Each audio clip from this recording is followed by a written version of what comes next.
윤석열 정부가 본격 출범했지만 부동산 시장은 여전히 잠잠합니다.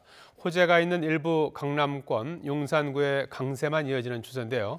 이런 가운데 올해 하반기 전세 대란 우려가 커지자 새 정부가 이른바 임대차 3법의 부작용 줄이기에 나섰습니다. 한 주 동안 있었던 부동산 소식 조태영 기자가 종합했습니다.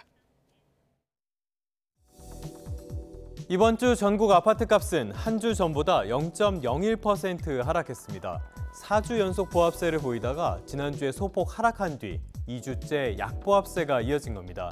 수도권은 0.02% 떨어졌고 지방은 보합세로 전환했습니다.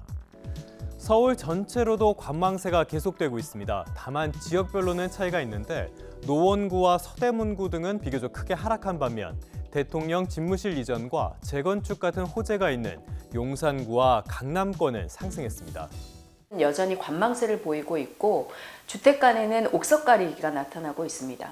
개발 호재가 있는 곳에서는 상대적인 호가 강세가 나타나는 반면 기타 지역에서는 약세를 보이는 양극화가 지속될 전망입니다. 지난 2020년 7월 더불어민주당은 임대차 3법을 강행 처리했습니다. 긍정적인 효과도 있었지만 전세 물건이 줄고 가격이 급등하는 등 부작용도 컸는데요. 우려대로 전세의 월세화 역시 빨라진 것으로 나타났습니다.